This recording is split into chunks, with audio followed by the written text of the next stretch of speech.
If you feel like you are stuck in a loop of stress and anxiety, and you're wondering how to break the anxiety cycle, then this video is for you. Today, I'm going to be sharing with you a tool that you can use to determine just exactly where you are on the anxiety healing trajectory so that you can get the right resources to move you forward rather than just continuing to spin your wheels. If we don't know each other yet, I'm Sukie Baxter. I'm an entrepreneur, equestrian, and healer who is deeply passionate about crafting a vibrant and meaningful life in this complex, imperfect world. Over the past 20 years, I've studied human behavior and healing practices, and I am fortunate enough to have been able to craft a life and a career that are deeply meaningful to me. And now I'm here to share what I've learned so that you can do the same. If you're new here, make sure you click that subscribe button, and anything that I mentioned in this video you can find linked in the description box below. Now, before we get into this, I do want to stress that this is not medical advice. It is not intended to diagnose or treat any mental health or physical health condition and is intended for informational purposes only. If you have concerns about your health, definitely consult a medical doctor or other licensed healthcare practitioner to get advice that is tailored to your unique needs. Okay, let's dive in. What I'm going to share with you today is a tool that I initially put together when I was actively working one-on-one with clients in my in-person bodywork practice. And I realized that clients came to me at different points along a healing spectrum, and that different resources were most appropriate at those times. Oftentimes, clients would come to me after having been through the whole gambit of healthcare practitioners. They'd done all the conventional things, and a lot of times they'd done a lot of alternative things as well. And they were in my office because they had not gotten relief, or they hadn't gotten the relief that they truly wanted. And what I noticed over the time that I was working with them was that a lot of times the reason that these people were not getting relief wasn't that they were extreme cases or that there was something profoundly wrong with them, not at all. It was that they were not getting the right resources in the right sequence for where they were on their healing trajectory. And oftentimes this resulted in a lot of shame and blame. There was a lot of victim blaming of these clients, which really bothered me. And so over the years, I started to realize that there was this spectrum and that there are certain resources that are more appropriate at certain times. So what I'm going to share with you is called the Nerve Resiliency Spectrum. When a person is healing, the more resilient their nervous system is, the more capable they are to handle what life throws at them, the more capable they are to handle stress because they bounce back a little bit better. So when we're talking about nervous system resilience, what really is that? Well, nervous system resilience is the level of availability in a person's nervous system to be receptive to input and change in any given moment. So that includes stress, right? So input and change can be stressful input, but it can also be beneficial input. And like I said, a lot of times these clients had come to me and they had had input because they had had medical treatments or complementary and alternative healthcare treatments that had either worked in small amounts or not worked well for them.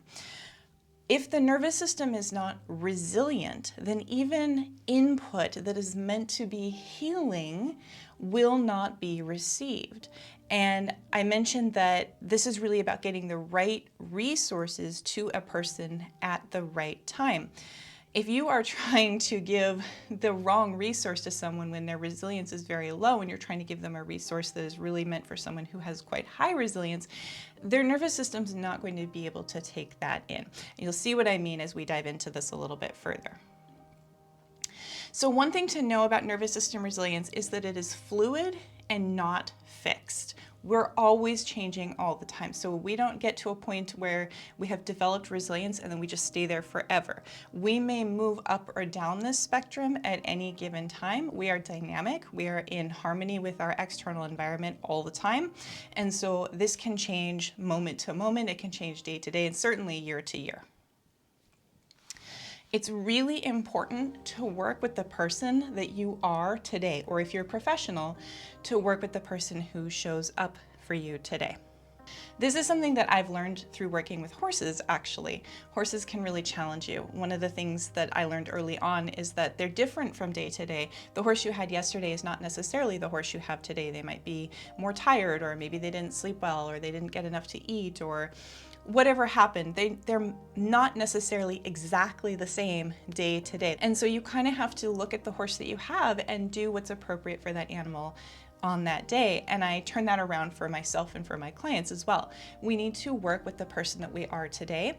Today might not be a particularly resilient day, and yesterday might have been. You might have been in a better place, and today, for whatever reason, you didn't eat well, you didn't sleep well, you traveled, who knows? You're just not as resilient. So know that this can change, know that it's fluid, it's not fixed, and moment to moment, you're not exactly the same person. But this will give you a little bit of an idea of where you might fall so that you can start to work with your nervous system to move you towards increased resilience. Okay, so the nerve resiliency spectrum, I have placed it along a sort of number line. So what you'll see here is a line, and in the middle you'll see a 0. And you can think of this a little bit like a number line. So on the right side of this, you would have numbers 1, 2, 3, 4, 5, etc., positive numbers. And then on the left side, those would be negative numbers. And for me, it really works to think about this as though on the left side, you were going into a sort of debt. No, it's not necessarily, it can be, but it's not necessarily financial debt, but it's where your energy is lower. It's where resources are depleted. You are often depleted, right? So 0 is kind of breaking even zone. Again, so on the left side of this nerve resiliency spectrum, this is often where people find themselves in a corrective mindset. The fixation or the outlook is really on the problem, and what you're trying to do is resolve symptoms. This is most of where healthcare works. It looks at symptoms. You don't necessarily go to a doctor. It's fairly unusual to go to a doctor and say, I just want to optimize things. That does exist. There are doctors out there who do help you to optimize your health and well-being, but predominantly when you are going to a medical provider, you are going there because there is some problem that you're trying to resolve. And so the focus is really on that symptom and making that symptom go away. This is also taking action motivated by fear to escape a threat, right? So everything on the left side of this nerve resiliency spectrum is generally motivated by trying to get away from pain.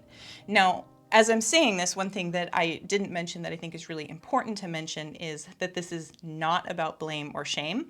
So if you do find as we go through this resiliency spectrum that you are predominantly on the left side, this does not mean anything about you.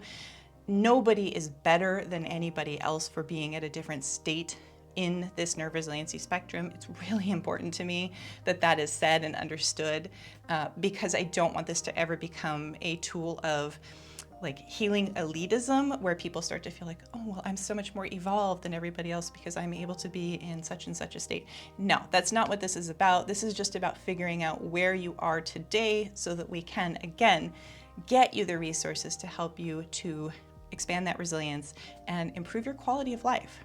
Okay, so on the right-hand side of this healing spectrum, this is where people tend to be more in the growth mindset. This is where you tend to be looking to optimize things. You're moving towards something. You're trying to expand your potential. What am I capable of? How much more can I be? How much more vibrant can I be? What more is available to me in life?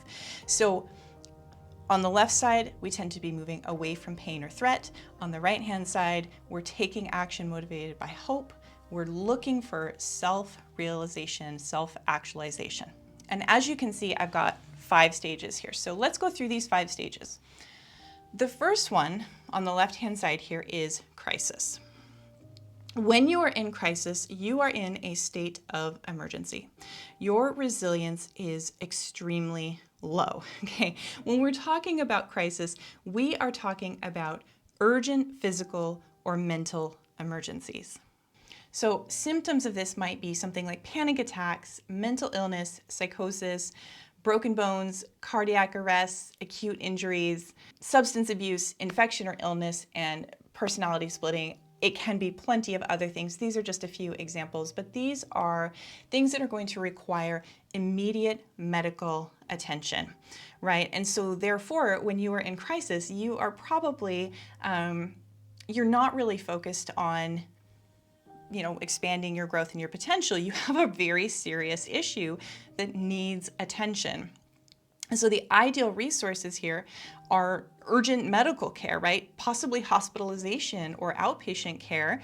You might need a psychiatrist or a psychologist, or you may need a crisis hotline of some kind, right? So when a person is in crisis, it is not generally recommended to, for example, give them embodiment work until these resources are in place. And generally, once these resources are appropriately administered, that person will move out of crisis and they may then be available for other resources that you'll see elsewhere along the spectrum.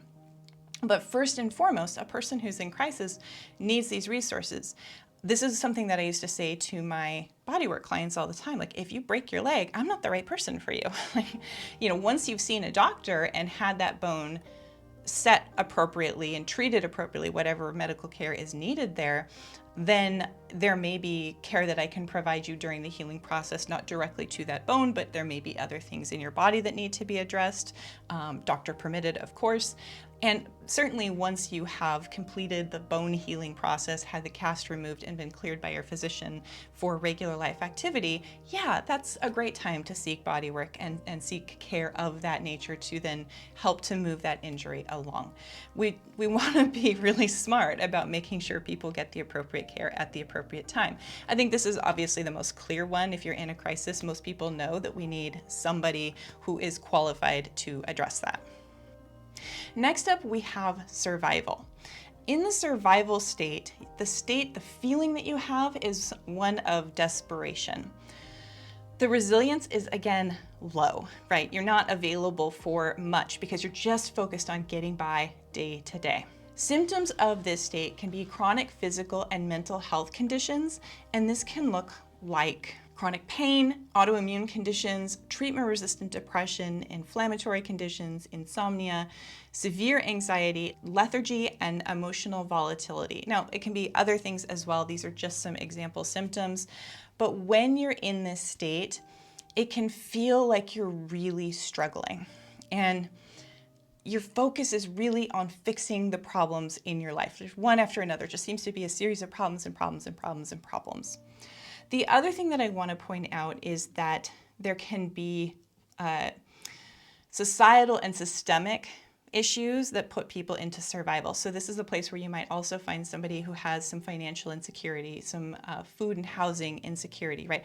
That's going to put you into a state of survival. It's very difficult to thrive and grow if you don't have adequate sustenance, if you don't have warmth and shelter, if you don't have a reliable, secure place to sleep. You're not getting good sleep because you don't have a bed, maybe.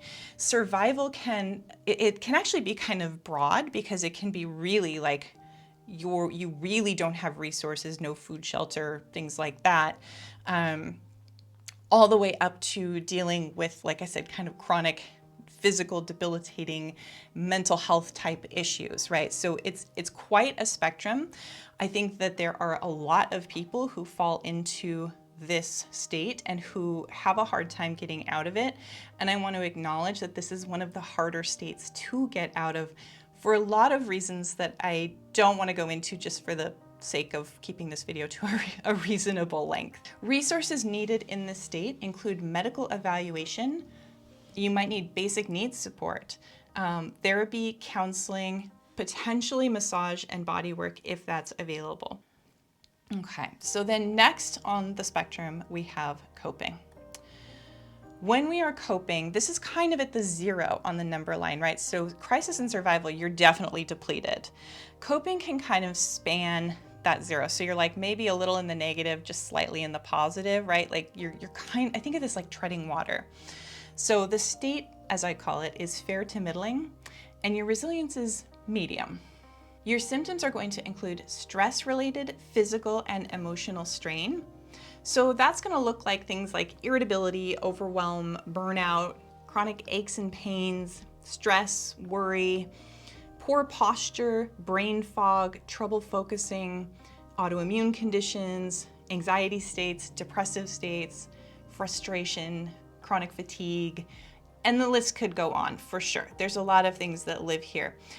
This is one of the states where it can be really challenging to get medical care because often there's nothing to pinpoint that is truly wrong. Like when you're in crisis, there's often something we can find. If you're having a heart attack, we know what to do, hopefully to save your life. If you have a broken bone, like we have procedures for that. It's very identifiable as well. We know what we're trying to address. When people are in this coping state, it can be a little bit more challenging. This is where a lot of people were when they would come to me because they were getting through life okay. They were able to live and work and do the things you're supposed to do. I think about it like doing life, right? Like you're doing life, but you're not thriving and you're kind of dealing with all of this stuff that degrades your energy and degrades your quality of life. And so some of the resources that may be useful, provided medical evaluations have been done and there has been nothing found that needs to be urgently addressed, could include naturopathic medicine, therapy, counseling, massage, body work, coaching, potentially spirituality. And this is really the first place where the thing that I teach and that I love comes in, and that is embodiment practices. When you're in crisis, until you're stabilized, when you're no longer in crisis really, embodiment practices are not optimal typically. When you're in survival, you can apply them, but there's such low resilience in the nervous system and such a need for basic resources that it's very hard to have much of an impact with embodiment practices. And I think this is so important to point out because sometimes when I talk about embodiment, people are like, well, this isn't going to work for me because blah, blah, blah, blah, blah. And the because is because they're in that survival state, right? And so I want to acknowledge and validate that. Yeah, you're right. It's not the right resource at that time. There's other needs that need to be met before embodiment practices really can be a useful tool. When you get to this coping state, then embodiment practices can be beneficial. And we'll talk a little bit about how people kind of move through these states towards the end. So stay tuned for that because that's important as well. Next up, we have the growth state. Now we're solidly in the positive side of this number line. So now we're looking at expanding potential. This is a state in which your basic needs are met, you're doing pretty well, you have some extra personal capacity, and you can then focus on your own expansion, your own self-actualization, and becoming all that you potentially can be. This is a state of flourishing. Your resilience is, I would say, medium high, and your symptoms, or what you experience in this state, are physical, mental, emotional balance, and basically optimal well-being. You feel good. You like your life. You're pretty much happy by and large, content, satisfied with what you're doing, satisfied with how things are going for you, and things are, more or less great. But that doesn't mean that you can't continue to work on yourself and improve yourself. So resources in this state that might be appropriate would include coaching, spirituality, personal growth, self-reflection, and of course, my favorite, embodiment practices. Okay, so next we have the expansion state. And this is not a place where I see a lot of people really live for a long period of time. It tends to be one of those places where we kind of like reach up and touch it occasionally. And it's a very exhilarating and wonderful state to be in. The state is presence, and your resilience is extremely high at this point. You feel emotional alignment and deep life satisfaction. So personally, I often feel this state in moments of my day. It's not something that I tend to live in for even a full day, but I might be having a really wonderful day where I'm in growth, and then I kind of reach up to expansion, and I just have this sense of complete presence and satisfaction and being at one with the universe, and that lasts for a period of time. I don't find that it is something that lasts for weeks, unfortunately. But it's not a terrible thing because growth is also a lovely place to be. And the resources in this state are similar. You might want some coaching, spirituality, personal growth, self-reflection, and embodiment practices. You're able to receive a lot when you're in growth and expansion.